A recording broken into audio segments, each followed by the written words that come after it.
We'll pass it on to others to talk about the subsequent investigation of this matter. Deputy Steve Arnold, who's 35 years old, been with JPSO since 2004, has worked on the Gretna Street Crimes Task Force for a period of time, and a little over a year ago started working with the federal task force. And Keith Brown from DEA will tell you all of the task force members been working in operation for a while. This morning, during an entry into a home in the city of New Orleans, multiple shots rang out by a perpetrator striking Deputy Steve Arnold, once here in the neck and in 4 other places on his body, in the main torso and his arm. He is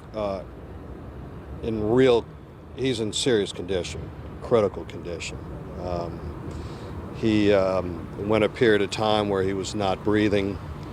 He is stable at the present time. They've operated on him better than 2 hours. So we just, at this point in time, are praying that neurologically that there's not any impairment. This will take probably a 48-hour trek before we know one way or not another whether or not there's any neurologic impairment. But he was obviously seriously injured as a result of the gunshot wound. So that's where we are at the present time as to the medical status of Deputy Arnold. Chief. Our thoughts and prayers are with Deputy Arnold. Our prayers and thoughts are with his family. And certainly our thoughts and prayers are with Sheriff Norman and the Jefferson Parish Sheriff's Office, which is also our family. And so we're praying for Deputy Arnold's recovery, hoping that he would pull through. Our investigators with our force investigation team are working in concert with the Federal Bureau of Investigation that you'll hear about shortly on this investigation. The subject is in custody, and we're working diligently to find out all of the specific facts that occurred from beginning to end. But right now, we just want to support Deputy Arnold, the members of the Sheriff's Department, and make sure that we work really hard that justice is served here. Jeff? Good morning. Our thoughts and prayers are with Deputy Arnold and his family at this time, with Sheriff Norman and the members of the Jefferson Parish Sheriff's Office. This act of senseless violence will not be tolerated. We are going to be working diligently with our partners from the New Orleans Police Department and our other state and local agencies to bring justice. This violence that we saw here today, perpetrated against a member of the law enforcement family, is a type of violence that we collectively as a team are fighting on a daily basis. Deputy Sheriff Arnold was out there today conducting a warrant sweep as part of a federal operation. We are working to charge the perpetrator federally, so this investigation is a federal investigation. I cannot comment on the details of the investigation at this time. As we have more information, we will release it to you. We stand today shoulder to shoulder with the members of the law enforcement community and Mayor Landrieu, and we will bring justice to the city and the citizens and for Deputy Sheriff Arnold. Thank you. Just one arrest at this point? Yes. This morning, the DEA task force was conducting a series of operations centered around New Orleans East. They were in other parts of the city. In our ongoing efforts to try to stem some of the drug-related violence in the city of New Orleans. One of the task forces out on the streets was executing a search warrant on Douglas Street in New Orleans. And as they made entry pursuant to that search warrant, shots were fired, and as the sheriff explained, Deputy Arnold, who is a federal task force officer for DEA, was critically wounded. The suspect is in custody. DEA is not going to stop. You see everyone standing here together. We stand like this even when we don't have tragedy. and we're committed to the city, to the people of this city, to all the law enforcement people standing here with me, to stem some of the violence in this city. And if anything, I hope this serves as a wake-up call to everyone that we've got to address this violence, and we've got to get it stopped. Thank you. Sheriff, this doesn't happen all the time with your. The mayor's. Go ahead, Mayor. As has been said, our thoughts and our prayers are for Deputy Sheriff Arnold and his family, and I really want to ask the community to pray for him because, as Sheriff Norman said, he's in very difficult circumstances right now, and our thoughts and prayers out to everybody from JPSO.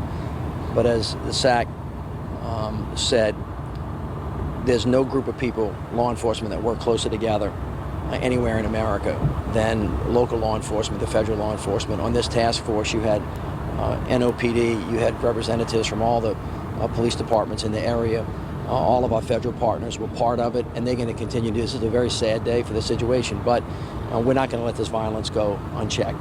And I really want to thank all of our partners for doubling down on this and making sure that everybody in the community participates as well, because when you have something like this happen, you know, at the end of the day, it's about saving lives and making people safe, and these law enforcement officers put their lives on the line every day, and unfortunately prices are paid like the one that's being paid now. So let's keep them all in our thoughts and our prayers, and just understand that we're going to get back out there. Every one of the task force members wants to go back out and make sure that we continue to do the things that stem to violence in the city of New Orleans, the entire metropolitan area, and really across the country. It's got to stop. And, you know, we're going to be out there every day making sure that we do what we have to make sure it stops. So thank you. It's our understanding Deputy Arnold, longtime deputy, well-liked by his colleagues and people in the community. Really good officer. Minds of P's and Q's. Has worked on the task force for a number of years, the Gretna Street Crimes Task Force, and now the federal task force. You know, and he's just one of those guys that you wish you had a hell of a lot more of him. He's well liked by all of his peers. And let me thank all of the law enforcement agencies throughout the state. The governor called this morning, and representatives from law enforcement all over sending texts and best wishes to the family. They're very appreciative. They just got here about 30 minutes ago, and we visited with them and the surgeons as to what the medical plan and protocols are going to be for his care, and thankfully we have the best here.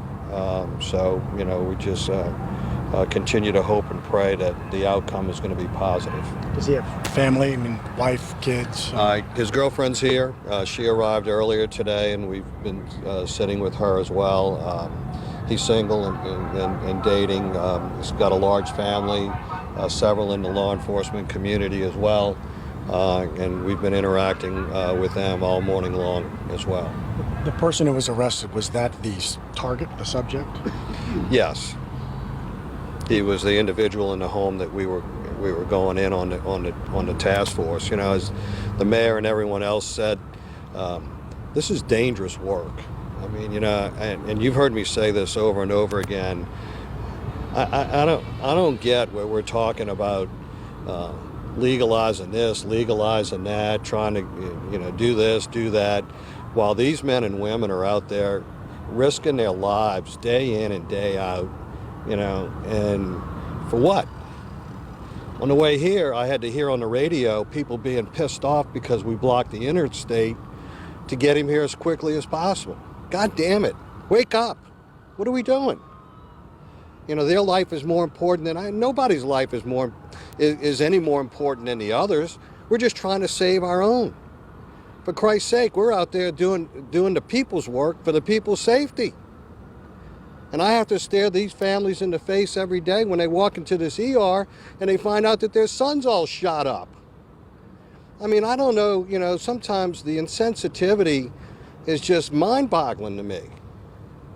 We're all in this together. And if we don't think it can't touch our family, come talk to this family. I mean, you know, it's craziness. I don't know what it's going to take.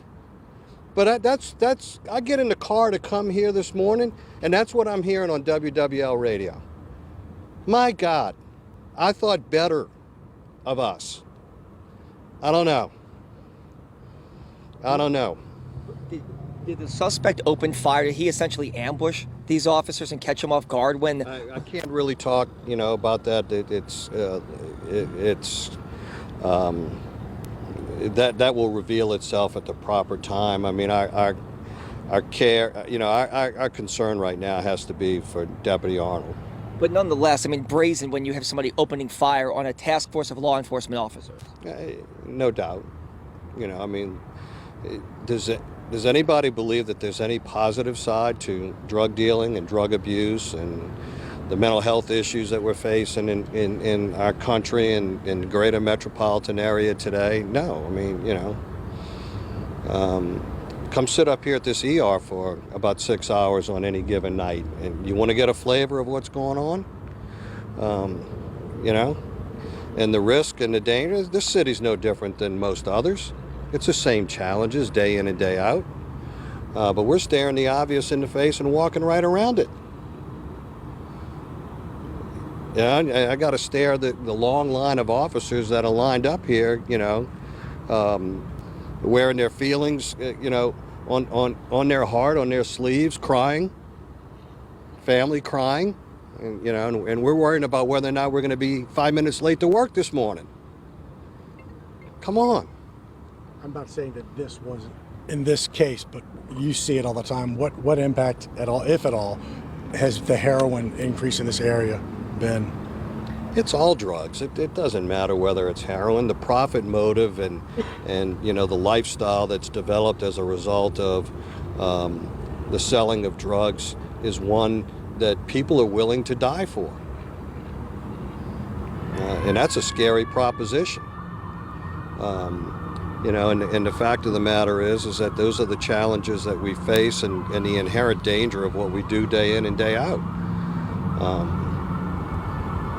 Once again, not to beat this thing, but you would think there would be a little bit more sensitivity. Thank you. Thank you. Thank you all.